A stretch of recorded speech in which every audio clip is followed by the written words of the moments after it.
Las brujas. Hubo una vez, hace mucho, mucho tiempo, un pequeño pueblito que se había formado en la cima de una montaña. Era muy misterioso y oscuro, a pesar de estar más cerca del sol que aquellos que se encontraban al pie de la montaña. Siempre se le veía envuelto en una neblina espesa y húmeda, que no permitía ver a ninguno de sus habitantes. Algunas gentes solían decir que estaba habitado por fantasmas, otros por duendes, y por ahí se oían otros rumores, que en él vivían brujas que jamás bajaban la montaña. Allí tenían todo lo necesario para vivir: aves, hierbas y frutos. Su mundo era oscuro, aislado del resto de la gente. A veces por las noches se oían unos cánticos extraños y se podía divisar alguna que otra fogata. Era casi seguro que estaba habitado por brujas. Es por eso que lo llamaron el pueblo de las brujas. Un marinero viejo y sabio contaba a sus camaradas que les había visto alguna vez y que todas ellas habían nacido de noche, con luna llena. Estaban muy organizados bajo la orden de una gran bruja rústica y fea, a la cual llamaban madre. Como todas debían nacer de noche y con luna, a la que nacía sin luna la llamaban rebelde, pues no habían sido bautizados por ella. Un día todas las brujas esperaban ansiosas el nacimiento de la próxima integrante del grupo, que por supuesto debería nacer esa noche. Sin embargo, esta brujita nació de día y con un sol resplandeciente, cegando a las otras brujas que se horrorizaban de semejante acontecimiento. Todo cambiaría en aquel pueblo desde ese momento. A esta bruja nuevecita la llamaron Sol porque había sido bautizada por él, y aunque no les gustara, deberían cuidarla. Sol tenía el rostro de una hermosa niña y su cabello era dorado como él.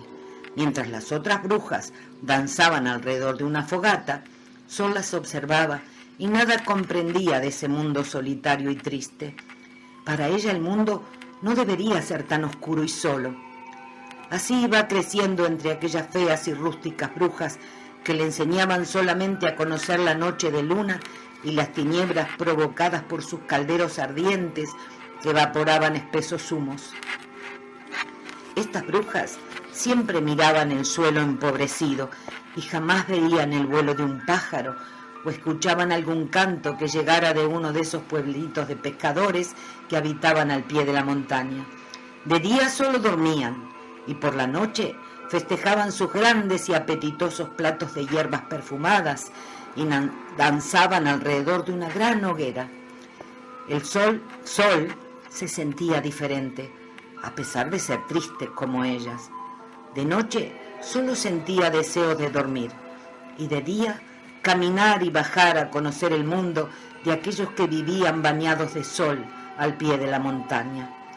La bruja madre le había enseñado a caminar con la cabeza mirando el piso, le había enseñado que allí solo debían escuchar su orden y no se podía mirar el cielo, solamente en las noches de luna llena, porque ella, les decía, nos da la vida y la fuerza, no necesitamos nada más. Sol estaba sintiendo algo en su pecho cada vez que el astro rey la visitaba. Se sentía viva, fuerte, y deseaba correr tras él, bajar la montaña y conocer el mundo. Un día esperó que todas las brujas estuvieran durmiendo y comenzó a bajar cuidadosamente aquella interminable montaña, su cabeza erguida y sus ojos grandes abiertos a aquel mundo.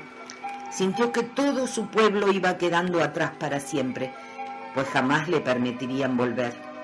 Así poco a poco continuó descendiendo con dificultad la enorme montaña. Allá abajo encontraría sin duda algunos niños que jugarían con ella. El sol era su amigo y la protegería. Cuando llegó al pie de la montaña, muchos pescadores cantaban sacando sus redes repletas de peces, mientras iban acercándose a ellos con sus pies descalzos, sus ojos brillantes y sus vestidos andrajosos. A medida que Sol se acercaba, el astro rey cubría de colores aquel pueblito. Todos quedaron sorprendidos al ver a aquella hermosa niña. Estaba sucia, andrajosa, sus uñas parecían garras, pero su rostro era bellísimo. «¡Es una bruja!», gritó uno de ellos. «¡No la toquen! ¡Que no se acerque a nuestros niños!». Sol seguía avanzando hacia ellos y sus lágrimas formaban charcos en la arena. De los charcos brotaban peces en grandes cantidades. «¡Miren eso!», gritó uno de los pescadores. «¡Es una bruja rubia!». Sol se había entristecido y lloraba cada vez más hasta que el astro rey se enojó con los pescadores e hizo que sus redes se rompieran y los peces escaparan al agua. Por el camino venían algunas mujeres a traer comida para sus maridos y cuando vieron todo ese revuelo se pusieron a gritar. «¿Qué hacen? ¿No se dan cuenta que es una pobre niña perdida?». Dejaron sus canastos en la playa y corrieron hacia ella. Estaba atardeciendo. Sol había caído sobre la arena húmeda, cansada y entristecida de dolor por no poder compartir como una niña normal aquella vida de los pescadores. Solo el astro rey iluminaba su cuerpecito, creando un efecto fosforescente en ella. Era el único que la protegía. Las mujeres la levantaron, se enojaron mucho con sus maridos y la llevaron a sus casas para alimentarla. Sol se había quedado dormida en la falda de Luciana, la esposa de Pedro, el pescador más antiguo del pueblo. Luciana la miraba con ternura. «¡Qué niña más hermosa, Pedro! Se quedará con nosotros. Pero mujer, es una bruja hermosa y tierna, Pedro, y desde que ella llegó, el sol no se separa de nuestra casa». Esa noche la luna se había puesto muy redonda en la ventana del cuarto donde Luciana había acostado a la niña. Se oían gritos terribles allá arriba en la montaña. Se veían algunas fogatas encenderse con llamas muy altas, como jamás se habían visto antes. La luna no se movía de la ventana, como si quisiera raptarse a la niña. Sucedió algo que nunca había ocurrido en el pueblo. Todas las luces se apagaron. Una nube muy grande cubrió a la luna y el sol apareció, transformando la noche en día y cubriendo la ventana de la niña. Besó largamente su pequeño rostro e iluminó todo el pueblo, haciendo brotar todo tipo de vegetales, frutas, verduras, trigo, maíz, convirtiéndolo en un pueblo enriquecido. Luciana daba gracias al cielo por haber encontrado a aquella hermosa brujita, a quien desde ese día la amó profundamente. Donde se encontraba Sol siempre era de día.